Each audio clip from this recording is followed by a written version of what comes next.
আপনারা জানেন যে জহুর বারুতে মালয়েশিয়ার দ্বিতীয় সর্বোচ্চ যে স্থানে বাংলাদেশিরা সর্বাধিক থাকেন সেই জায়গায় যে কনসুলার সেবা অর্থাৎ পাসপোর্ট নবায়ন, পাসপোর্ট নতুন পাসপোর্ট করা, ই পাসপোর্ট করা, সেই সঙ্গে আপনার জন্ম সনদ, এফিডেভিট সহ নানা সুযোগ সুবিধা যেগুলো আপনাকে দূতাবাসে যেয়ে নিতে হয়, কর্মকর্তারা নিজেরা যে জহুর বাড়িতে দেবে। এবং ৯-১০ আগস্ট আমি বড় করে একটি ভিডিও তৈরি করলাম, যদিও কিনা তার আগে আরো একটি ডেট দেওয়া হয়েছিল জুলাই মাসে এবং সেটি ক্যান্সেল করা হয়েছে।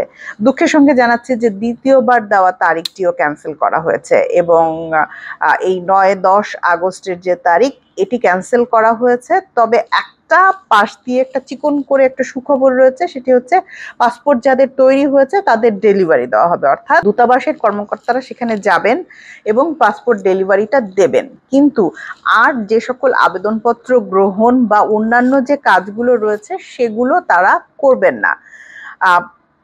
এবং কেন করবেন না, কি ব্যাপার, এবং যারা অ্যাপয়েন্টমেন্ট আগে নিয়েছিলেন তারা আর তো দ্বিতীয়বার অ্যাপয়েন্টমেন্ট নিতে পারছেন না, তারা এক ধরনের সমস্যার মধ্যে রয়েছেন। তাহলে এই ৯ আর ১০ এই ২ দিনের আপনারা যারা অ্যাপয়েন্টমেন্ট নিয়েছিলেন, নতুন করে অ্যাপয়েন্টমেন্ট তো আপনারা পাবেন না। এর আগের জুলাই মাসে যারা অ্যাপয়েন্টমেন্ট নিয়েছিলেন তাদেরটাই ট্রান্সফার হয়ে ৯-১০-এ এসেছিল। আশা করছি যে নতুন যে তারিখ দেবে সেই তারিখ অনুযায়ী তখন আপনারা আবার আর এই আপনাদের এখনকার অ্যাপয়েন্টমেন্টটা তখন আবার নিতে পারবেন। সো নতুন করে অ্যাপয়েন্টমেন্ট নেওয়ার আমার মনে হয় না প্রয়োজন হবে।